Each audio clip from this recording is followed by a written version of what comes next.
로데의 끊임없는 그리고 한결같은 굽히지 않는 주장에 결국 기도자들도 대문을 열어보게 됩니다. 그리고 거기 있는 베드로를 보고 굉장히 두려워하고 놀라죠. 그러니까 이들이 본 것은 베드로였지만은 진짜 본 것은 베드로가 아니라 하나님을 본 거죠. 하나님이 일하시는 것을 본 겁니다. 그래서 놀랐던 거죠. 그러니까 이들이 생각하고 기대하고 있었던 그 범위를 한참 벗어나서 일하시는 하나님을 본 것입니다. 새 일을 행하시는 하나님을 겪은 거죠. 와, 하나님이 이렇게까지도 일하실 수 있으시구나 라는 것을 깨달았습니다. 도저히 이들이 받아들일 수 없는, 믿기지 않는 그런 방식으로 일하시는 하나님을 경험한 거죠. 그래서 두려워서 놀랐던 겁니다. 그러니까 내가 하나님의 일하시는 방식을 이해하지 못한다고 해서 다른 이들에게까지 하나님의 그 일하시는 방식의 한계를 정하려고 해서는 안 됩니다. 가끔 그 신앙의 선배들이 그런 잘못을 저지를 때가 있어요. 수많은 세월 동안 하나님을 몸으로 체험하고 겪으면서 자기가 체험한 하나님이 하나님의 전부인 모습인 양 착각할 때가 있다라는 거죠. 그래서 자신이 겪어보지 못한 그 하나님의 일하심을 쉽게 잘 받아들이지 못한다는 게 가끔 함정으로 등장합니다. 우리가 하나님의 방법을 쉽게 수용하지 못한다고 해서 다른 이들에게까지 하나님의 수를 제한할 필요는 없죠. 그렇죠, 이하나.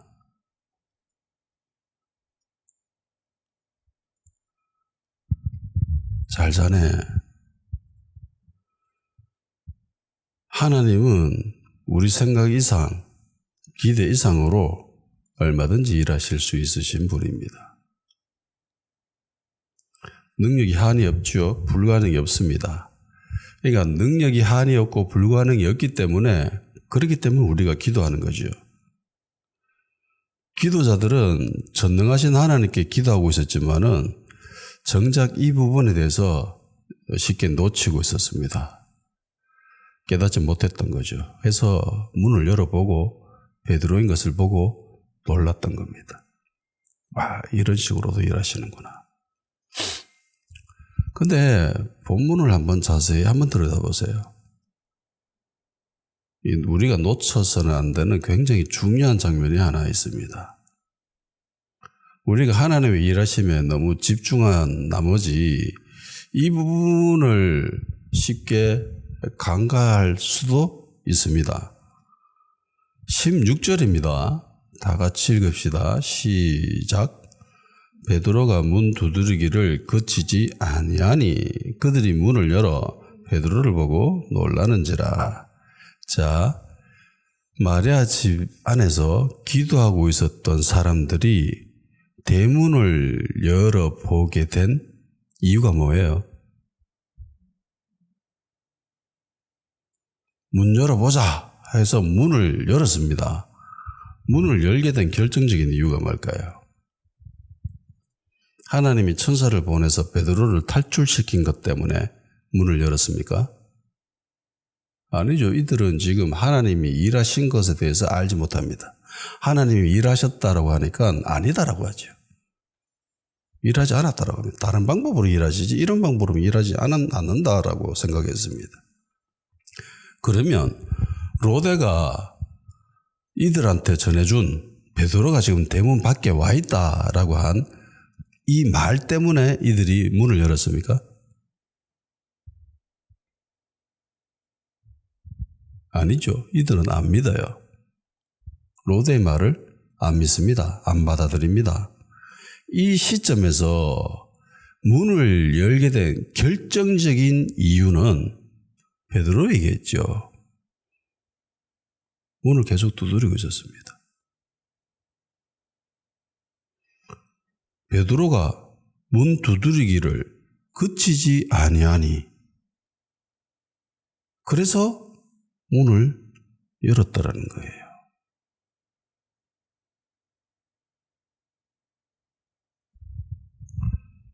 그러니까 하나님은 하나님의 일을 완벽하게 하셨죠. 100% 완벽하게 하셨습니다. 늘 하나님의 일이 이 땅에 펼쳐질 때에는 하나님이 하셔야 될 일이 있고 그리고 하나님의 사람들이 감당해야 될 일이 있습니다. 하나님은 완벽하게 본인의 일을 하셨습니다. 베드로는 자신이 해야 될 일이 있겠지요. 그 일이 문 두드리는 겁니다. 마리아 집에서 기도하고 있었던 사람들은 로데의 말을 끝까지 받아들이지 않습니다. 이들이 대문을 열게 된 결정적인 이유는 베드로 때문입니다. 간혹 어느 정도는 로데의 말이 이들에게 어느 정도는 영향을 미쳤을 거예요. 그렇지만 대문을 열게 된 결정적인 원인은 아닙니다. 다른 번역에는 이렇게 기록되어 있어요. 현대어입니다. 그러나 베드로가 계속해서 문을 두드리자 마침내 나와서 문을 열어 본 그들은 깜짝 놀랐다. 로데 말이 아니죠. 베드로가 문을 계속 두드리고 있었기 때문입니다. 표준 세번역입니다. 그동안에 베드로가 줄곧 문을 두드리니 사람들이 문을 열고서 베드로를 보고 깜짝 놀랐다. 그러니까 문을 계속 두드리고 있으니까 그것 때문에 문을 열어 줬다라는 겁니다. 로데 말 때문이 아니에요. 이들은 철저히 자신만의 생각과 아집, 고집으로 똘똘 뭉쳐져 있습니다. 간혹 영적이라는 사람들, 간혹 교회 리더들의 모습 가운데에 이렇게 고지식한 모습을 보일 때가 있습니다. 답답한 모습을 보일 때가 있죠. 절대로 자기 생각을 거꾸로 하지 않고 하나님의 일하심을 자기가 제한해버리는, 마치 하나님에 대해서 잘 알고 있는 모습을 취하면서 타인의 생각, 그들의 기도, 그들이 제시하는 주님의 비전, 주님의 방향성, 하나님의 뜻, 그런 것들을 묵살해버리거나 폄하하는 그런 모습을 보이기도 합니다. 지금 마리아 집에서 기도하고 있는 사람들의 모습이 꼭 그들과 같습니다. 이들은 끝까지 로데 말에 신용을 보여주지 않죠. 기도자들이 대문을 열게 된 결정적인 계기는 베드로가 계속 문을 두드리고 있었기 때문입니다. 그리고 주님도 말씀하셨죠. 문을 두드리면 열린다. 마태복음 7장 7절에서 8절 구하라 그리하면 너희에게 주실 것이요 찾으라 그리하면 찾아낼 것이요 문을 두드리라 그리하면 너희에게 열릴 것이니 구하는 이마다 받을 것이요 찾는 이는 찾아낼 것이요 두드리는 이에게는 열릴 것이니라. 아멘. 문을 두드리면 결국 열립니다. 이건 법칙이에요. 문을 두드리는 자에게는 열립니다. 베드로도 이걸 알았습니다. 문을 두드리면 언젠가는 열린다. 언젠가는 열린다. 자, 그런데요. 베드로 입장에서 이거 한번 생각해 봅시다. 철저히 베드로 입장입니다. 좀 전까지만 해도 감옥에 갇혀 있었어요. 헤롯 궁절 지하 감옥 컴컴한 데서 지금 쇠사슬에 솜을 다 묶여가지고 군인들이 지키고 있고, 그리고 군인들이 2중 3중으로 자기만을 위해서 감시하고 있었고, 그리고 쇠문이 굳건하게 닫혀져 있는 그런 가운데 잠자고 있었습니다. 그런데 갑자기 천사가 나타났죠. 그리고 기적같이 그 모든 삼엄한 경비와 이런 것들을 다 뚫고 나와서 그 열리지 않을 것 같던 쇠문도 막 저절로 막 열리고, 그래서 탈출했습니다. 정신 차리고 보니까 천사도 없어요. 뭐 간다 온다 말도 없이 갑자기 사라졌어요. 천사가. 주변을 돌아보고 자신의 처한 상황을 살펴보고 생각했습니다. 아, 마리아 집에 가야 되겠다. 여기서 가깝네. 그래서 마리아 집에 갑니다. 그래서 문을 두드렸지요. 문 열어줘, 문 열어줘 이러면서 큰 소리는 못 냅니다. 한밤중이고 사람들도 자고 있었고 큰 소리 내면은 주변 이웃도 깨고 문제가 시끄러워져요. 그래서 큰 소리 못 내고 문 두드리면서 자기가 왔다는 것을 알리고 있었어요. 근데 갑자기 어린아이 발자국 소리가 막 들립니다. 아, 문 열어주러 오는갑다. 하녀가 아마 알고 있었을 거예요. 문 열어주는 애가 로데인 걸. 아, 로데가 내 마중하러 나오는구나. 그렇게 기대하고 있었습니다.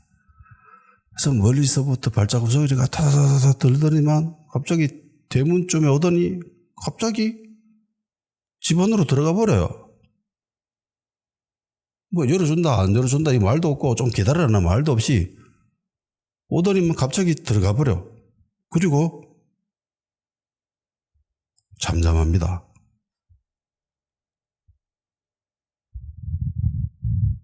베드로 입장에서 미치고 팔달 땡 노릇입니다.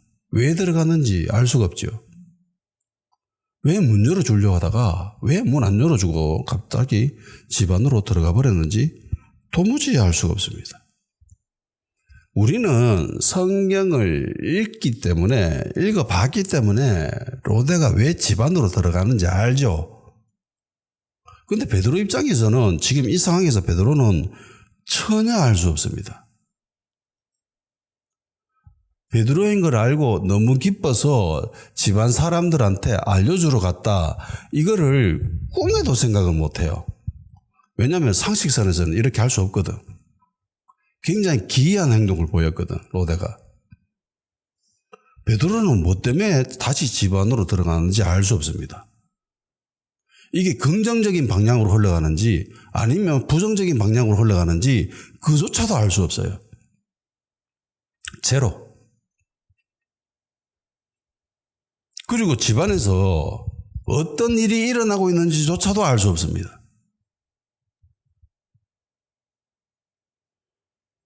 로데가 안에 들어가서 이야기하죠. 베드로 대문 앞에 왔다.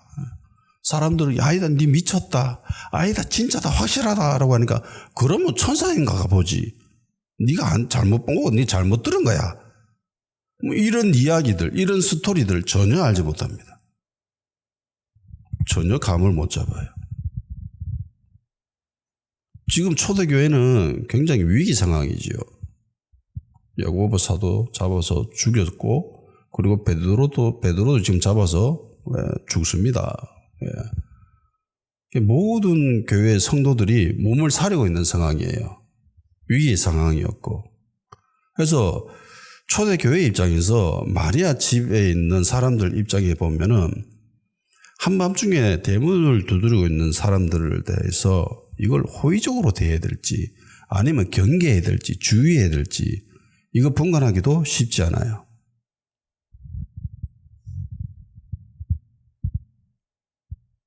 로데는 대문을 열고 베드로를 영접해야 한다라고 이야기를 하겠지요. 근데 기도자들은 혹시나 다른 사람이면 어떡하노? 우리 잡으러 온 사람이면 어떡하노? 뭐 그런 위험, 두려움, 불안함 그런 것이 있을 수도 있죠.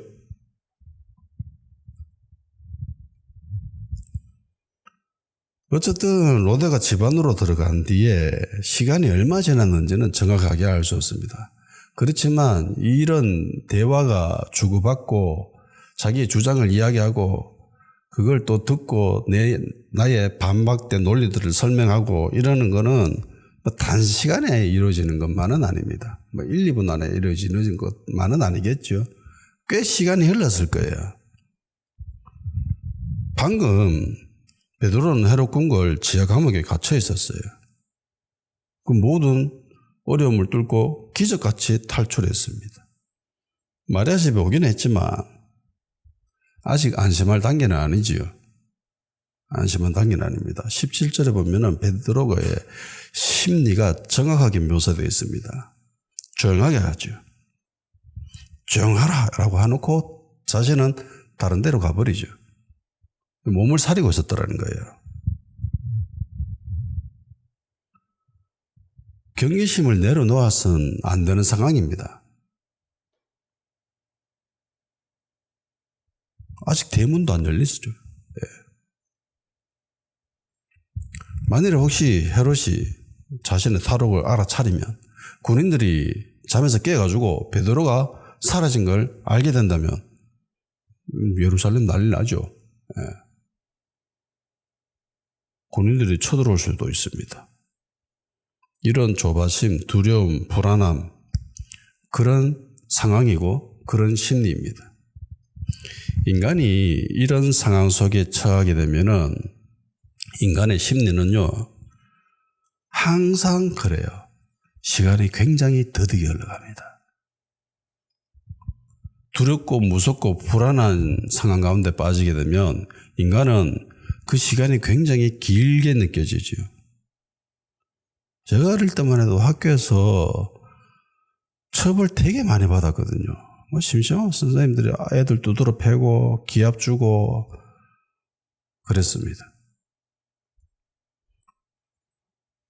애 하나 수업 시간에 뭐 이상한 짓 하고 이러면은 반 전체가 기합 받을 때가 있어요. 그러면 그 1시간도 안 되죠. 뭐 40분, 길면 50분인데 그 시간이 정말 안 흘러갑니다. 정말 1분이 10분처럼 느껴지고 10분이 1시간처럼 느껴지죠. 군대에서도 마찬가지입니다. 기합 받을 때, 훈련 받을 때 그 시간 죽으라고 안 가요.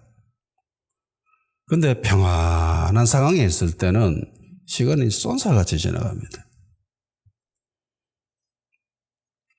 베드로 입장에서도 마찬가지입니다. 지금 이 상황은 굉장히 길게 느껴졌을 겁니다. 불안하잖아요. 다시 언제 군인들이 자기를 잡으러 올지 모르고. 문은 안 열어주고 왜 안 열어주는지는 모르고 안에서 어떤 일이 벌어지는지조차도 모르고 아무것도 모르는 상황이에요. 이런 상황 속에서 인간의 심리는 늘 부정적으로 흘러갑니다. 상황이 조금만 안 좋게 흘러가면은 인간은 긍정적인 것들을 기대하기보다는 늘 부정적인 방향으로 잘 흘러가요. 이게 인간의 모습입니다. 대부분의 인간들이 이 범주에 속합니다. 갈릴리 배 위에서 광풍이 불어왔지요. 제자들이 보인 모습을 한번 보세요. 마가복음 4장 37절에서 38절입니다. 큰 광풍이 일어나며 물결이 배에 부딪혀 들어와 배에 가득하게 되었더라. 예수께서는 고물에서 베개를 베고 주무시더니 제자들이 깨우며 이르되 선생님이여 우리가 죽게 된 것을 돌보지 아니하시나이까 하니. 근데 굉장히 이게 이상한 말이에요. 왜냐면은 제자들 출신이 다 갈릴리 사람들이죠. 그러니까 갈릴리 사람들은 갈릴리 환경에 익숙한 사람들입니다. 갈릴리 기후에 익숙한 사람들이에요. 다 경험했어요. 나이도 한참 됐잖아요. 그러면 이때까지 경험해보지 못한 그런 일들은, 그런 기후는 없죠. 다 경험해본 것들입니다. 그리고 이들 대다수는 어부 출신이죠. 직업이 어부예요. 이 갈릴리 바다 위에서, 호수 위에서 고기 잡는 게 자신의 직업입니다. 직업이 이러면은 이런 일이 한두 번이겠어요? 광풍이 불어오는 거? 아니죠. 수다 겪었을 겁니다. 많이 겪었어요. 파도가 막 일어가가지고 그 파도가 커가지고 배에 들어와서 배에 물이 막 생기겠죠. 더 많으면 잠기겠죠. 뭐 이런 일도 한두 번이 아닙니다. 그래서 보통 선원들은 배에 타서 고기 잡다가 바닷물 들어오면은 그거 퍼내고 그리고 고기 잡고 그래요. 원래 그래요. 선원들은. 수도 없이 겪어본 겁니다. 근데 상황이 안 좋아지죠. 뭐 이때까지 경험했던 것보다 조금 더 강도가 셌을 수도 있습니다. 근데 이들이 보인 반응이 기가 막힙니다. 죽게 되었다고 합니다. 우리 죽습니다라고 이야기해요. 근데 지금 자기들은 지금 죽을 수 있다, 죽게 되었다라고 이야기하는데 지금 예수님은 뭐 하고 계시죠? 주무시고 계십니다. 어디서? 배 끝 자락에서.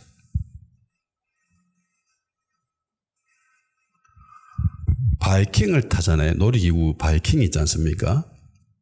바이킹을 스릴 있게 즐기려면은 양 끝단에 있으면 배 끝 부분에 있으면은 가장 스릴이 있습니다. 예, 기분 가장 크니까. 그래서 바이킹 탈 때 배 중앙이 그나마 가장 덜 자극적입니다. 지금 예수님은 어디서 주무시고 계세요? 배 끝 부분에. 그러면 배가 풍랑이 일어가지고 출렁거릴 때에 그 출렁거림을 가장 많이 받는 쪽은 어딜까요? 배 끝 부분이죠. 근데 예수님 거기서 주무시고 계십니다. 근데 생각해 보세요. 내가 배 위에서 자고 있다라고 생각을 해봐요. 이 당시 배는 그렇게 큰 배가 아니에요. 목조로 만든 배이기 때문에, 그리고 갈릴리 호수를 지나다니는 배이기 때문에 대양을 지나다니는 그런 배와는 이게 수준 차이가 엄청나게 납니다. 별로 큰 배는 아니에요. 그래도 어느 정도는 규모가 되겠죠. 거기서 자고 있습니다. 풍랑입니다.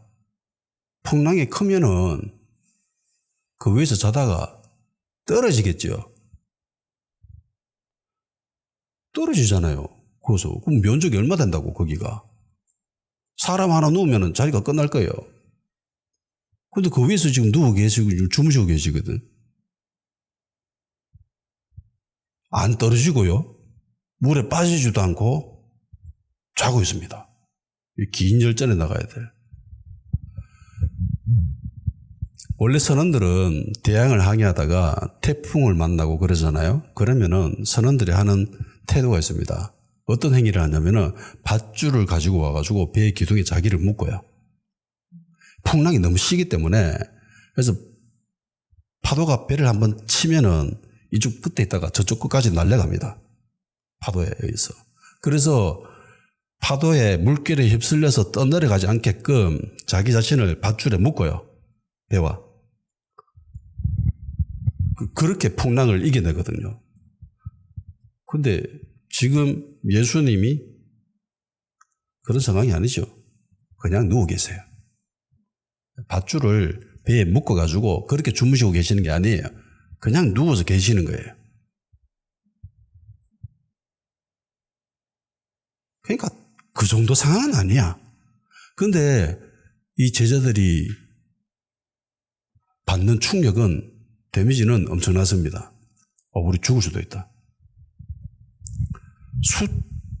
수차례 예수님과 같이 다니면서 이적과 기적을 체험하고 그 어려운 고비를 넘겼음에도 불구하고 예수님과 함께 있는데 불안함에 휩싸이니까 이들은 우리 죽을 수도 있다라고 생각을 하게 됩니다.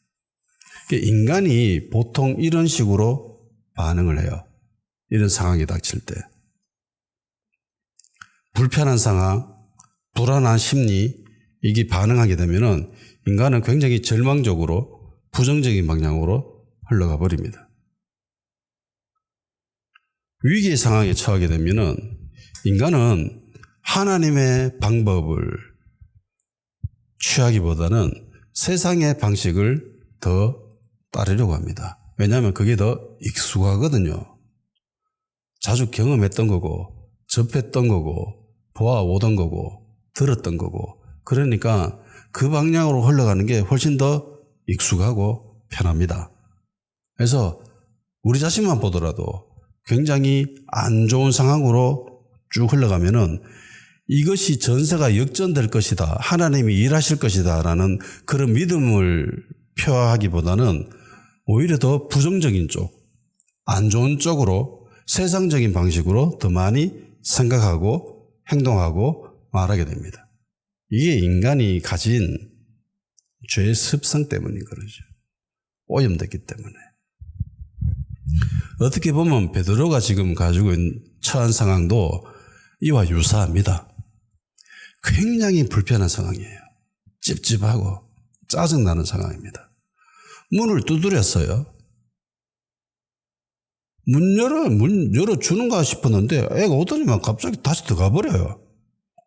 그러고 잠잠합니다. 아무런 말이 없고 설명도 없고 집안에 들어가고 난 뒤에 어떤 조짐도 없어요.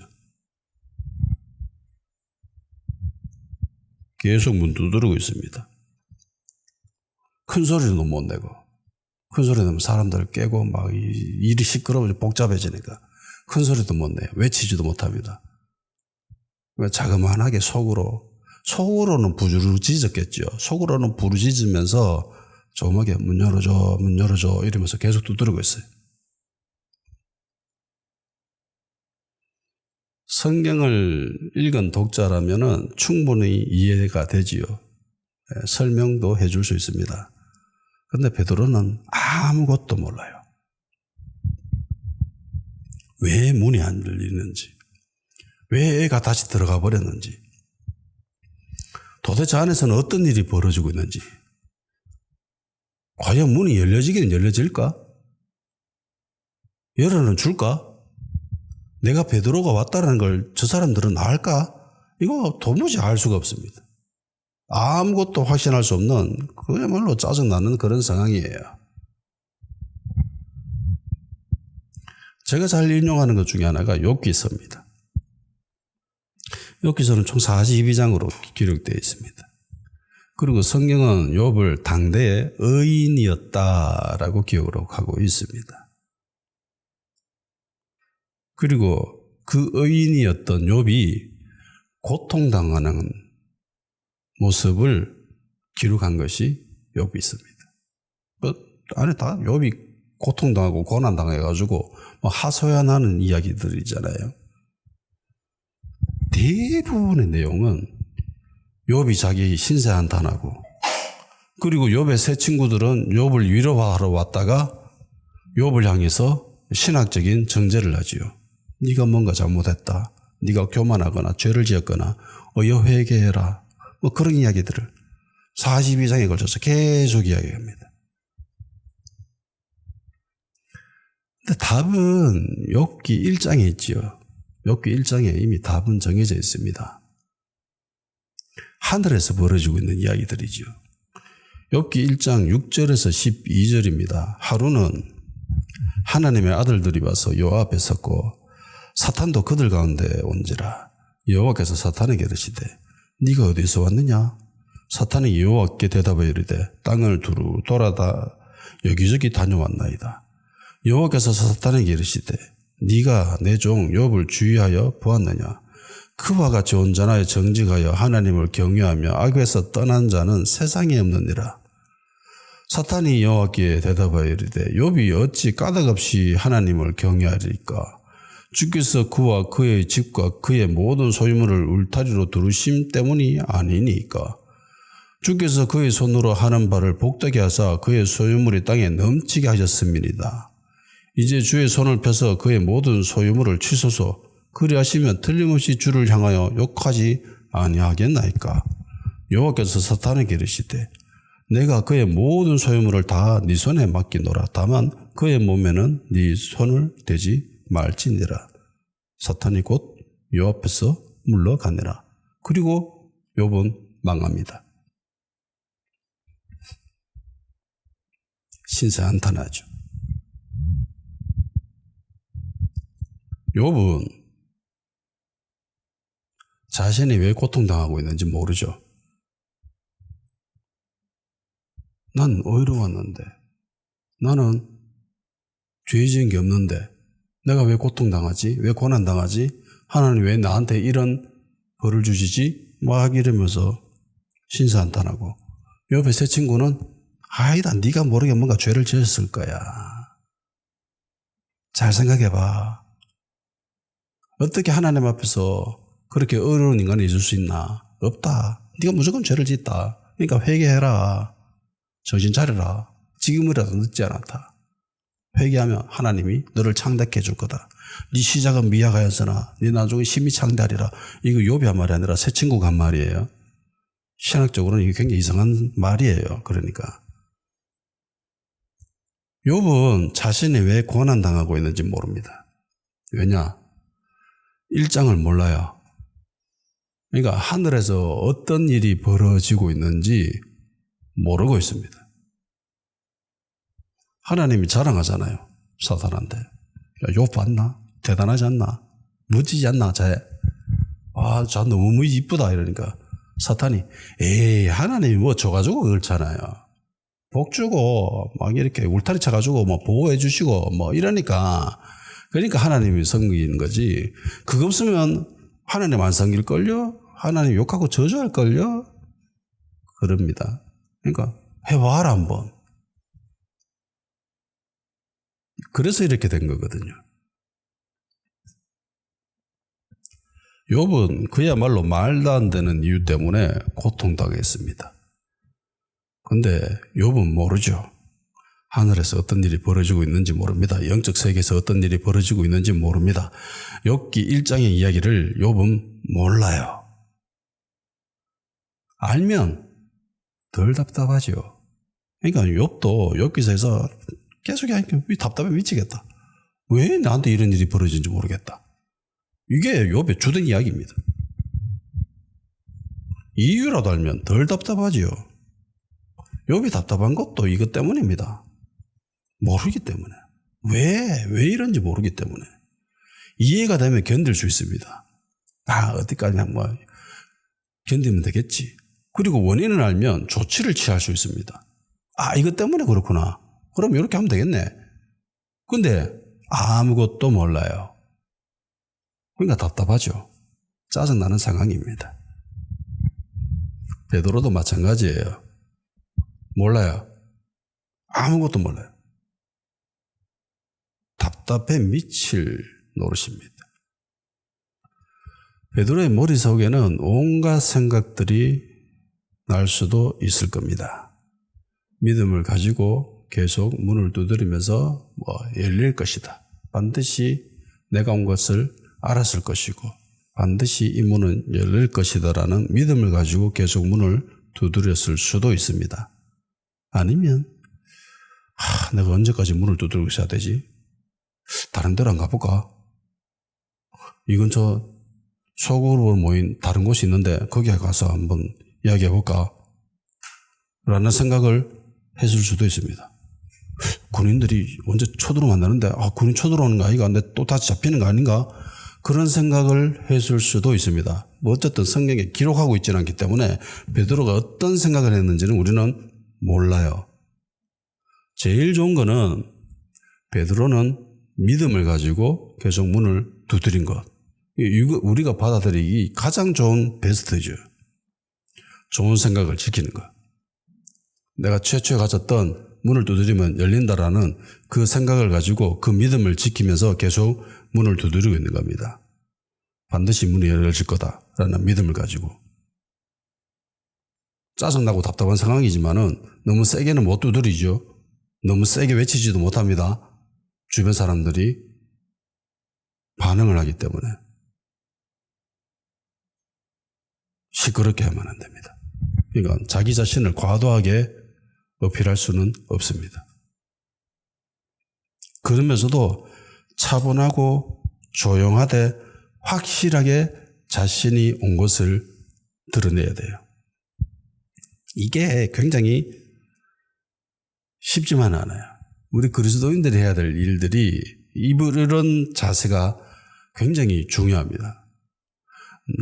나의 믿음을 표현을 하는데 내가 가진 이 믿음을 드러낼진데 절대로 과도하지는 않고 그렇다고 주눅들거나 의기소침하지 아니하고 믿음을 가지고 차분하고 조용하되 확실하게 나의 믿음을 표현하는 것.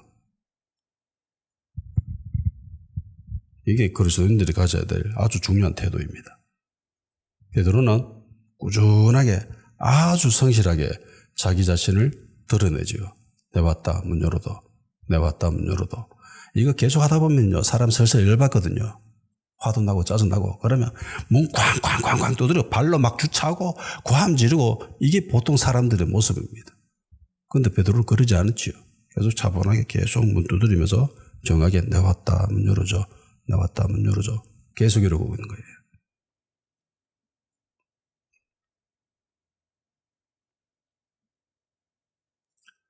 베드로는 도중에 좀 쉬어서도 안 돼요. 만일에 잠시 쉬려고 혹은 볼일 때문에 잠시 자리를 이탈했는 그 타이밍에 문 열어줘로 사람들이 나와버리면은 문이 열려지는 기회는 사라지죠. 마치 어리석은 다섯 처녀처럼 하루 종일 기다렸다가 잠시 기름 구하러 간 사이에 신랑이 와버리면 못 들어가잖아요. 그것처럼 계속 문 두드리고 있다가 잠시 볼일 때문에 자리를 이탈했다가 그 사이 문 열어줘로 나와버리면 못 들어가는 거죠. 문이 안 열리는 겁니다. 그렇기 때문에 자리를 뜰 수도 없어요. 계속 그 자리를 지키면서 괌 지르지도 못하고 세게 두드리지도 못하고 차분하게 믿음의 행위를 계속 지속해야 됩니다.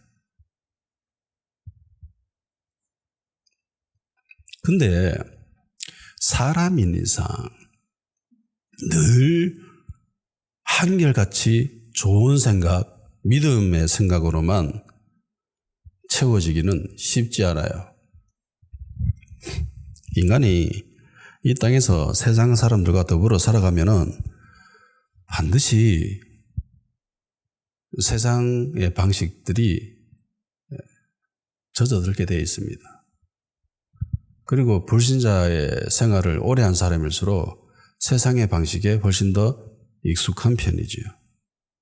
그래서 세상의 생각, 사고, 행위들을 모두 다 포기하고 오로지 온전히 하나님의 말씀, 믿음, 하나님의 계획, 뜻 이런 것들로만 내 안을 채우기에는 육신을 가지고 있는 인간인 이상 이거 힘듭니다. 그래서 믿음을 기반으로 하지 않는 그런 세상의 생각들, 인간적인 생각들 이런 것들이 나오죠. 툭툭툭툭 튀어나옵니다. 내가 믿음의 행위를 계속 하고는 있지만은 내가 주로 믿음의 생각들을 붙잡고는 있지만은 한결같이 늘 이런 믿음의 생각들을 붙잡고 조금의 틈도 없이 이 진리를 사수하기는 인간으로서는 불가능합니다. 가끔 세상적인 생각들, 인간적인 생각들이 툭툭툭툭 튀어나와요.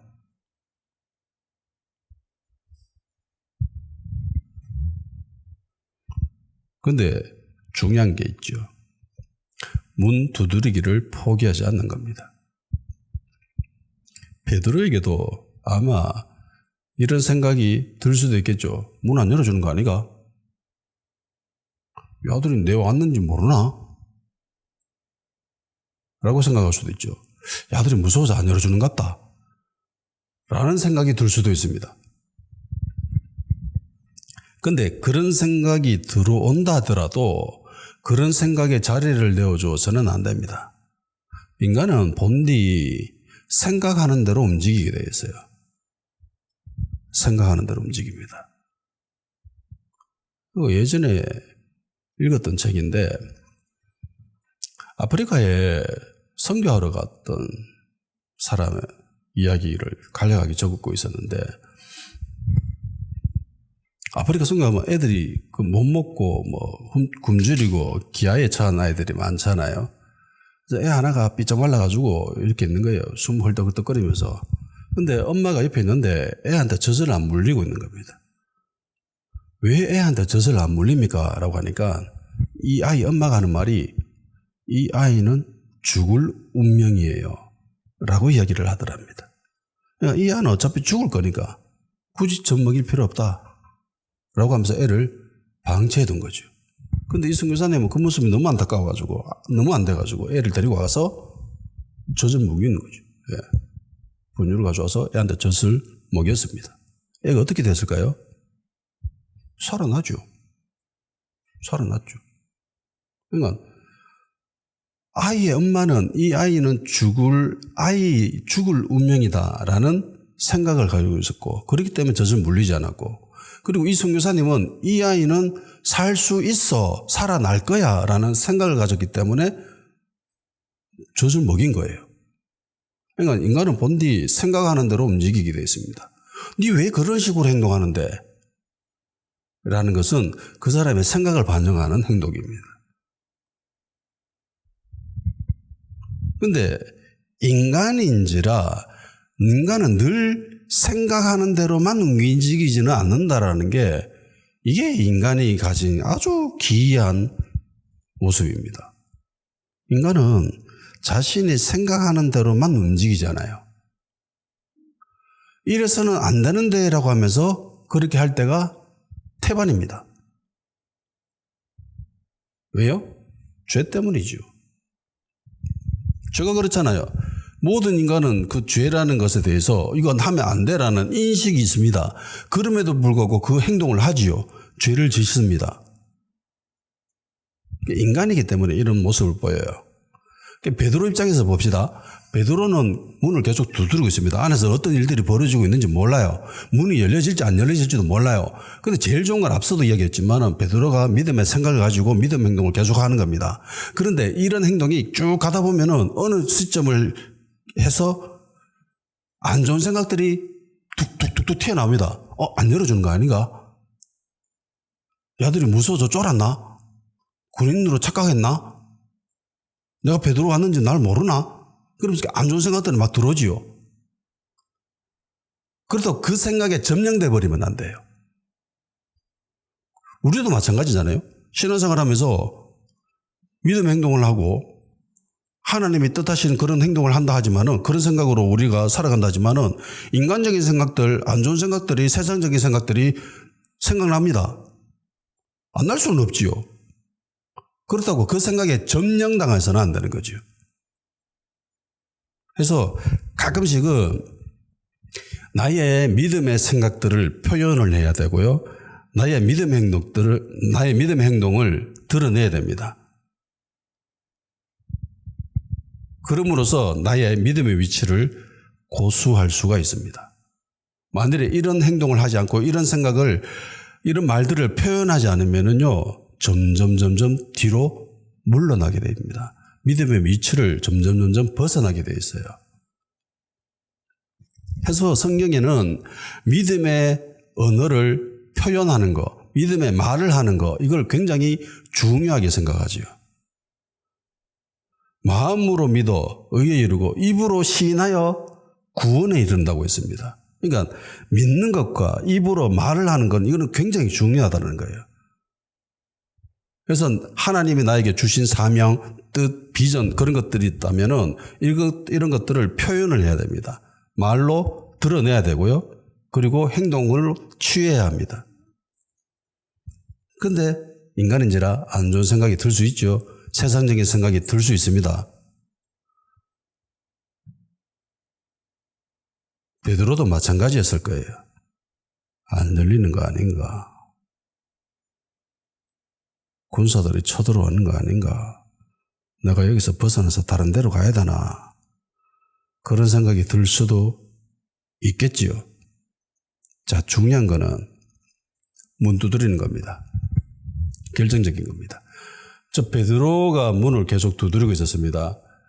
마리아 집 안에 있었던 사람들이 결국은 나와서 베드로의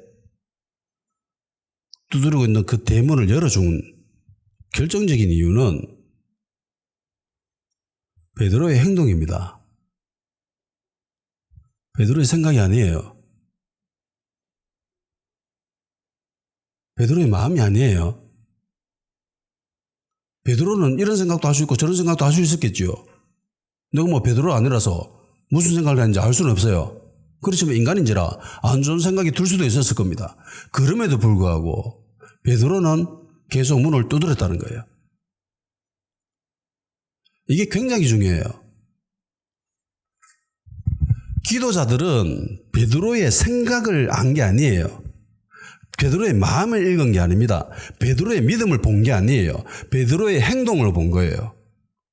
문 두드리고 있으니까 그래서 문 열어준 거예요. 이거는요, 예수님도 똑같이 이야기하십니다. 구하라 그리하면 너희 주실 것이요, 찾으라 그리하면 찾아낼 것이요, 문을 두드리라 그리하면 열릴 것이니, 구하는 이마다 받을 것이요, 찾는 이가 찾아낼 것이요, 두드리는 이에게 열릴 것이니라. 보세요. 두드리는 사람의 생각이 아닙니다. 두드리는 사람의 믿음이 아니에요. 행위예요. 어떤 생각을 했는지는 그닥 그렇게 중요하지 않아요. 야, 네 믿음의 생각이 왜 그렇게 불순하냐? 네 한 5% 정도, 한 10% 정도 물들었네, 오염됐네, 점점됐네. 야, 그래놓고 이걸 온전하다고 할 수 있겠니? 이걸 보는 게 아니라는 거예요. 그 행동을 본다는 겁니다. 문을 두드리고 있는 그 행위. 예수님도 말씀하시잖아요. 문을 두드리면 열린다. 문을 두드리는 사람의 생각이 아니라, 믿음이 아니라, 그 믿음의 사람의, 그 사람의 순도가 아니라 그저 그 행위를 보는 거예요. 문 두드리고 있는 그 행위. 이들도 마찬가지입니다. 베드로가 문을 두드리고 있으니까 그래서 열어준 거예요. 베드로의 생각이 아니라, 베드로의 믿음이 아니라, 생각이나 믿음이나 그런 마음은 오로지 하나님만 판단하십니다. 아멘? 우리 인간은 그걸 판단할 자격이 부여된 적이 한 번도 없어요. 근데 그걸 착각하죠. 선악과를 따먹고 난 뒤에 자기가 그걸 판단합니다. 이래서 그렇게 된 거군. 이러면서 저 사람 마음이 저렇군. 그거 자격 준 적 없어요. 오로지 하나님께 속한 권한입니다. 근데 인간이 선악과를 먹고 그 짓을 지가 하려고 합니다. 그거 하나님 하시는 일인데 그걸 지가 하려고 해요. 인간이 판단할 수 있는 유일한 거는요, 인간의 행위입니다. 오로지 그것만 보고 판단해야 돼요. 속 사람이 무슨 생각을 하고 있는지 그거 어떻게 알아? 내 자신도 나를 잘 모르는데 어떻게 타인이 내 생각을 다 한다고 생각합니까? 많은 사람들이 얘기합니다. 네가 그렇게 행동하는 저희가 뭔데? 어떻게 알아? 아니, 저희가 그렇다 하더라도, 속마음이 그렇다 하더라도 그걸 왜 인간이 그걸 판단해요? 인간은 그 자격을 준 적이 없습니다. 하나님이. 하나님께 달린 건데.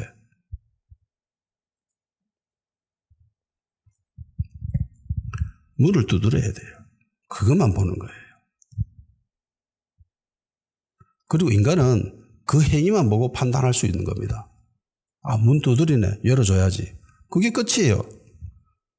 야, 니 왜 문 열린다라는 그 믿음을 별로 안 가지고 한 60%만 가지고 문을 두드려? 니 그런 믿음 가지고 문이 열릴 것이라고 생각해? 그렇게 판단해서는 안 된다라는 겁니다. 우리 하나님도 그렇게 판단하지 않으십니다. 문 두드리면 내가 열어줄게. 우리 주님도 그렇게 말씀하시는데 뭔데 인간이 그런 소리 해요? 물론 제일 좋은 거는 믿음의 생각을 가지고 믿음의 행동을 취하는 겁니다. 그런데 인간인지라 늘 그럴 수만은 없다라는 거예요. 인간은 연약하지요. 그래서 쓰러질 때도 있고 틈이 생길 때도 있습니다. 그렇더라도 세상적인 생각, 인간적인 생각들이 툭툭툭툭 튀어나온다 할지라도 거기에 점령당하지는 마십시오. 점령당하지 않는 비결 좀 전에 이야기했습니다. 믿음의 언어를 표현하는 거예요. 믿음의 행동을 드러내는 겁니다. 그러면 절대로 그런 세상적인 생각, 인간적인 생각, 마귀적인 생각에 점령당하지는 않습니다. 그리고 제일 중요한 거는 문을 두드리는 거예요. 문 두드리는 거예요. 문 두드리고 있으면 언젠가 열립니다. 내가 열고 싶은 문이 있지요. 사람들마다 각자 열고 싶은 분야의 문들이 있습니다. 그 열고 싶으면은요, 아마 앉아가지고 믿음을 가지는 게 아니라 가서 두드리는 거예요. 가서 두드리는 거예요. 그러면 열립니다. 그래서 천국은 침노하는 자의 것이라고 했어요. 공격하고 덤벼드는 자의 것이라는 거죠. 내 체면이 있지, 내 위신이 있지, 어떻게 천하게 저런 짓을 할 수 있어? 하느님의 사람은 그렇게 하는 게 아니라는 겁니다. 문을 열고 싶으면 두드리면 됩니다.